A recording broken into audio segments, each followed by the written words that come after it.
Example 3, y tends to 0 in bracket square root of 1 minus y square minus square root of 1 plus y square upon y square. तर इथे आपल्याला limit दिलेलं आहे y tends to 0 आणि इथे स्क्वेअरमध्ये terms आहेत, स्क्वेअर रूटमध्ये टर्म्स आहेत. तर अशा वेळेस आपल्याला रॅशनलायझेशन जी मेथड आहे, मेथड ऑफ रॅशनलायझेशन, त्या मेथडने आपल्याला हा क्वेश्चन सॉल्व्ह करायचा आहे. इथे रॅशनलायझिंग फॅक्टरने आपल्याला न्यूमरेटरला आणि डिनॉमिनेटरला मल्टिप्लाय करायचं आहे. रॅशनलायझिंग फॅक्टरने आपल्याला गुणायचं आहे अंशाला आणि छेदाला. आता इथे रॅशनलायझिंग फॅक्टर काय आहे, तर वर्गमुळात 1 वजा y वर्ग अधिक घ्यायचं. इथे वजा आहे तर इथे आपल्याला अधिक घ्यावं लागेल आणि 1 वर्गमुळात 1 अधिक y वर्ग square root of 1 minus y square plus square root of 1 plus y square. This is rationalising factor. Solution, limit y tends to 0 in bracket square root of 1 minus y square minus square root of 1 plus y square divided by y square. Limit y tends to 0 1 minus y square minus 1 plus y square into 1 minus y square plus 1 plus y square 1 minus y square plus 1 plus y square. इथे आपण ह्या rationalising फॅक्टरनी multiply केले न्यूमरेटरला आणि डिनॉमिनेटरला सुद्धा multiply केले. तो तेच expression आहे दोन्हीकडे आणि आपण याला आता मल्टिप्लाय काय करतो आपण असं, तर आपल्याला हे सोपं जावं, हे सिम्प्लिफाय करायला सॉल्व्ह करण्यासाठी आपल्याला हे सोपं जाणार. इथं आपण हा फॉर्म्युला वापरू शकतो a मायनस बी आणि a plus b equal to a square minus b square. a square minus b square means a minus b आणि a प्लस बी. मग इथे एकदा मायनस आहे, एकदा प्लस आहे, एकदा मायनस आहे, एकदा प्लस आहे. Now here a is square root of 1 minus y square and b is 1 plus y square.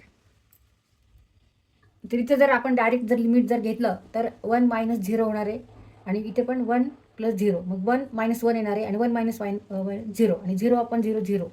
तर हे आन्सर नाही आहे. तर आपल्याला आधी हे सॉल्व्ह करावं लागणार आहे कारण लिमिट काढायचं आहे आपल्याला. त्याच्यासाठी आपल्याला मग आता सिम्प्लिफाय करायचं, त्याला सोपं रूप द्यायचं आहे आणि त्यासाठी मग आपण रॅशनलायझेशन जी मेथड आहे रॅशनलायझेशन त्या मेथडने आपण हे सॉल्व्ह करत आहोत. आता न्यूमरेटरला जे टर्म्स आहेत त्या आपण घेऊ आणि मल्टिप्लाय करू. आता न्यूमरेटरच्या terms 1 minus y square minus 1 plus y square in another bracket 1 square root of 1 minus y square, इथे प्लस येणार आहे आणि 1 प्लस y स्क्वेअर. हे सॉल्व्ह करू आपण ह्या दोन्हींचं मल्टिप्लिकेशन आणि फॉर्म्युला वापरायचा a minus b another bracket a plus b equal to a square minus b square.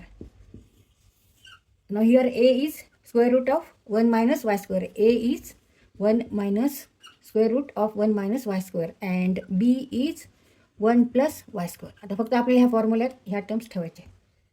a square means square root of 1 minus y square आणि ह्याचा square minus square root of 1 plus y square आणि ह्याचा square. मग एकदा square route आहे आणि एकदा square आहे. एकदा स्क्वेअर रूट आहे 1 मायनस y स्क्वेअर म्हणजेच काय 1 plus y square raise to half. 1 minus y square हेच आपण असं लिहू शकतो 1/2 रेस टू, ह्याची पॉवर किती आहे हाफ आहे. असं लिहिण्याच्या ऐवजी आपण हे असं लिहिलं आणि ह्याचं काय आता स्क्वेअर आहे मग ह्याचा स्क्वेअर आहे. मग half into 2, half into 2 means 1. मग remaining term is only 1 minus y square. therefore here answer is 1 minus y square minus इथे पण तसंच 1 plus y square. 1 minus y square minus 1, तिथे मायनस आहे इथे प्लस आहे, इथे निगेटिव्ह इथे पॉझिटिव्ह. आता इथे साईन चेंज करावं लागेल, कंसाच्या बाहेर मायनस आहे मग इथे आपल्याला मायनस y स्क्वेअर. 1 मायनस 1 हे काय होणार आहे 0 होणार. मग remaining terms are minus y square आणि मायनस y स्क्वेअर म्हणजे minus 2y square. therefore numerator is minus 2y square. therefore numerator is here minus 2y square. आता आपण इथे हे या ह्याच्याऐवजी ही term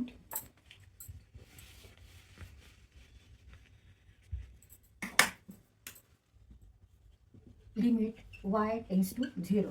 numerator is minus 2y square upon y square into square root of 1 minus y square plus square root of 1 plus y square. आता इथे y square अंशाला आहे आणि छेदाला पण y स्क्वेअर आहे. न्यूमरेटरला पण y स्क्वेअर आहे, इथे पण y स्क्वेअर आहे. तिथे आपण हे कट करू शकतो, डिवाइड इथे. Now therefore remaining terms are now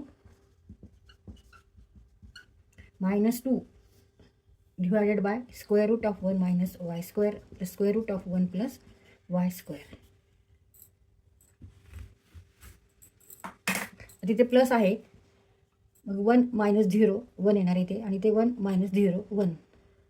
मग इथे आपण आता परत याचा रॅशनलायझिंग फॅक्टर घ्यायची गरज नाही आहे आता इथे. आता डायरेक्ट आपल्याला y = 0 ठेवायचं. आता इथे आपण हे जे कट करू शकलो, इथे आपल्याला रिझन द्यायचं एक as y tends to 0, y is not equal to 0 but y is not equal to 0, म्हणून आपण हे कट करू शकलो. y टेन्स टू 0, yची व्हॅल्यू ही 0च्या जवळ आहे पण 0 नाही. पण आता ह्या स्टेपला मात्र आपल्याला काय करायचं, व्हॅल्यू काढायची, म्हणून इथं लिमिट काढायचं, म्हणून आपल्याला इथे y = 0 ठेवायचं. मग -2 divided by square root of 1 minus 0 square 0 square plus 1 plus 0 square, म्हणजेच -2 divided by square root of 1 is 1, square root of 1 is 1, मग -2 divided by 2, 1 plus 1 2 means -1. Therefore answer is -1.